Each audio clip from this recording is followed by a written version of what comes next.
Mr. Begley and members of the board, we do have 7 items for board discussion this evening. Our first item for discussion is in regard to a fund agreement between the Fairfield Community Foundation and the Fairfield City School District. That document is available for your review. If you haven't seen it already, it is in your board folder. Recently, Gina and I met with leaders from the foundation. They proposed that the foundation start a fund that community members can donate to in order to support the Back to School Bash. As most of you know, and I'll say it for the folks who may not be as familiar, we have a huge amount of donations from the community, and we have to have those donations in order to make the Back to School Bash happen. Our goal is 1,000 backpacks. It used to be 500, but the need continues to grow of our students and our families. And I know most of you have had the opportunity to attend that event. It is simply amazing. So we believe that this fund will help us increase the donations for the purchase of those much-needed backpacks and school supplies.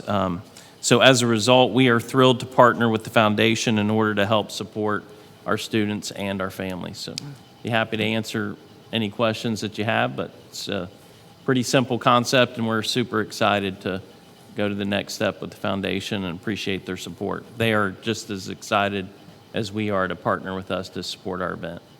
Yeah, I love the collaboration. I think it's a great way to bring people together and to support a great cause, which is our district. That's great. Yeah, Awesome. it's awesome. Thank you. Our next item is a proposed agreement between the board and the Ohio Association of Public School Employees, Local 727. This time, I'll turn it over to Mr. Perry. Thank you, Mr. Smith. Mr. Begley, members of the board, I am pleased to announce that we have come to a tentative agreement with the OPSE Local 727. The Local 727 membership is the head cooks, soon to be referred to as the kitchen managers, and our head custodians within our buildings. They were able to ratify the proposed contract language on Wednesday, April 9th. A few details of the agreement is that it is a 2-year agreement. There is a 3-year or a 3% raise each year of those 2 years. Couple of minor changes within the contract language, one of them being how dues are collected for the OPSE local, which was something that they requested, which was an easy ask. In addition to that, we were able to add bereavement leave when calculating overtime, which was a big deal for a lot of our custodians, et cetera. And also, as I highlighted before, the change of referring to our head cooks as kitchen managers. We all were in agreement that that was a better description to the actual duties that are actually performed on a daily basis. And so I'm very proud of the collaborative effort and would like to thank all of the members of our administrative team that served, including Mr. Clemens. And in addition to that, the members of the 727. It was a very collaborative effort and a lot of open dialogue, very positive. So I'm very pleased to be able to have this on later today or later this evening for your approval. So if you have any questions at this time, I'd be happy to answer them. Great. Thank you, Mr. Perry. Thank you. Appreciate it. All right, our next item is in regard to the potential rehire of soon-to-be retiree Jeanette Flick, Transportation Director. So at this time, I'll turn it over to Mr. Hustle. Thank you, Mr. Smith, Mr. Bagley, members of the board. We'd like the board to consider the reemployment of Jeanette Flick as our Director of Transportation. We believe it would be in the best interest of the district to rehire Mrs. Flick due to the fact that we would be rehiring her for an extremely hard-to-fill position in the district. Having Ms. Flick back on staff would be a huge benefit to our district, the transportation department, and the students that we serve here in Fairfield. The district's gone through the process of posting the position, looking for a replacement, and we receive applicants with limited experience. Based on the limited qualifications of the candidates, the district feels it would be best interest to rehire Ms. Flick. If the board will consider Ms. Flick's reemployment, a public hearing will be held at the May 15th board meeting. Do you have any questions I can answer for you? No, sir. That's all I have. Thank you. All right, our next item is in regard to a diagnostic screening change. At this time, I will turn it over to Mrs. Aug. Thank you, Mr. Smith. Mr. Begley, members of the board, I want to share some information with you about a decision we've made in regards to MAP testing.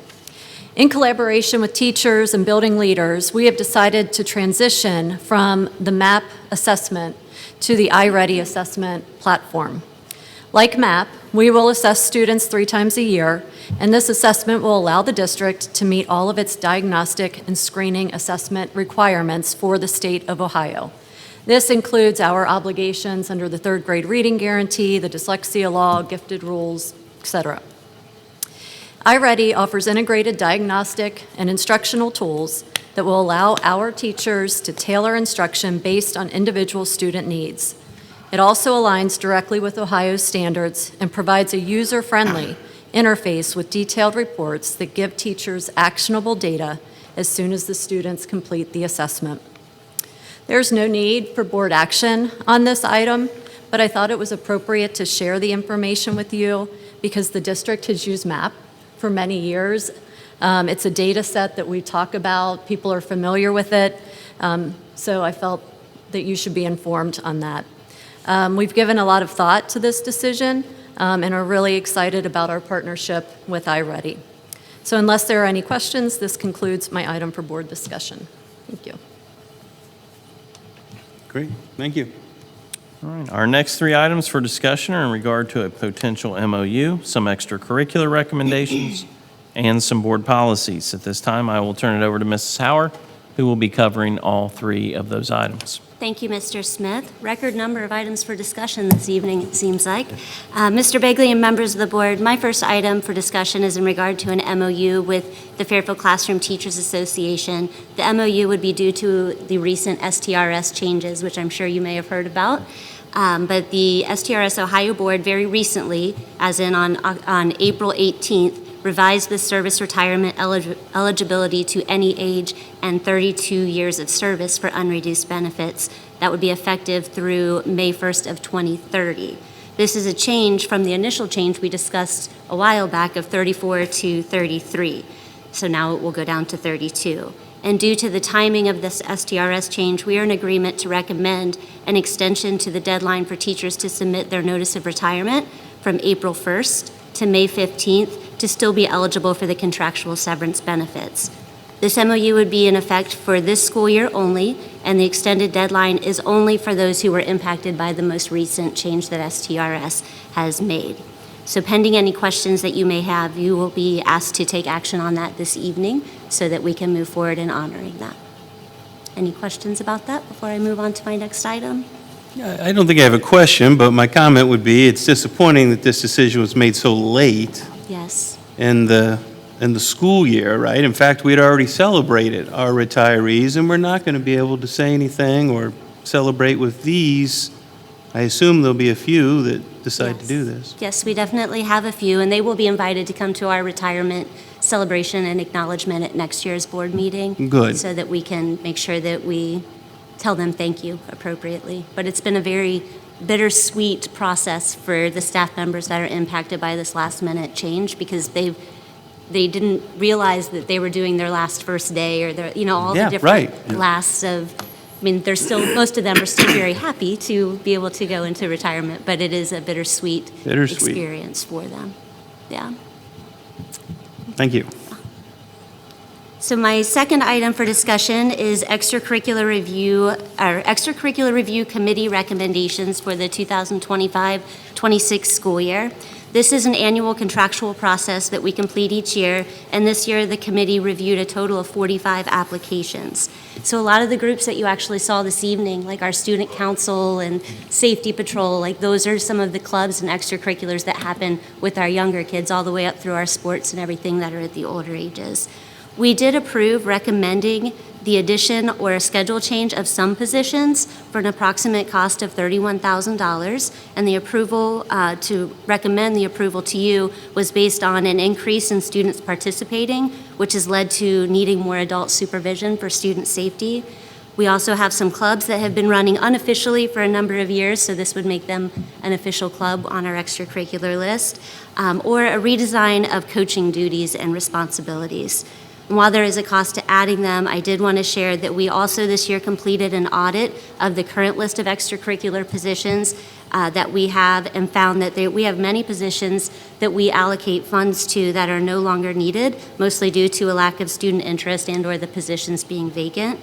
And so the committee would recommend the removal of those positions for the approximate potential savings of $46,000, which would then make room for us to put these new positions and clubs into place for things that our staff and students are more interested in now.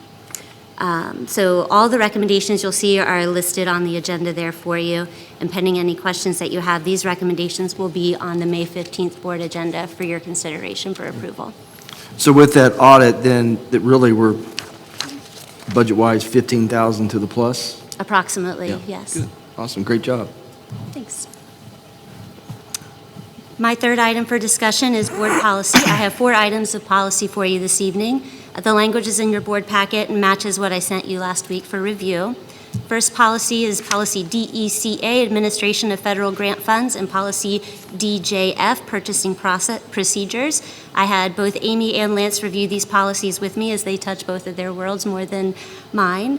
And both of these policies are revised to reflect the changes to the Uniform Grant Guidance requirement as outlined in Title II of the Code of Federal Regulations. One addition is that applicants, recipients, and subrecipients must promptly disclose when they have credible evidence of violations of federal criminal law involving fraud, conflict of interest, bribery, or gratuity violations.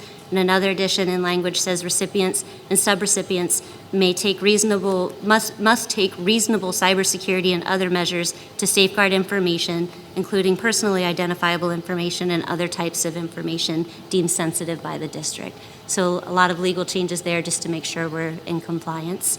Policy JHG, reporting child abuse and mandatory training. Slight revision here due to Senate Bill 208 regarding the mandatory child sexual abuse prevention training for school employees.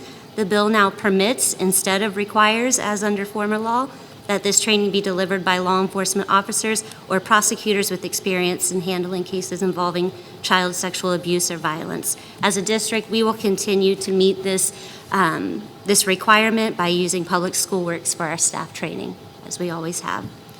Policy IGBA, Programs for Students with Disabilities. This is updated to reflect the change to ODU Special Education Model Policies and Procedures. It is required that the board must also take action to rescind the old ODU Model Special Education Policies and either approve the ODU model as is or adopt a model resolution that was provided by OSBA. Our board approved the needed resolution at our March 20th meeting, if you remember that. So we are fully compliant with the new requirements, and this is just updating our policy to match the new legal process that we're following. Pending any questions that you have about these policies, they will be on the May 15th board agenda for your approval. Just comments, as we like to tell you, thank you for doing all this legwork, you and your team. It's a lot, and it's more sometimes than others, but thank you for that. And then Mrs. Hauer and your team. And then I want to just remind the public that we do see these documents as board members. They're sent to us through email, so we have a chance to review them, not just a 15-second overview here. So thank you again for what you do and ongoing, and for keeping us in compliance, and thank you for sending those to us so we can review those. Yeah. Of course. Thank you.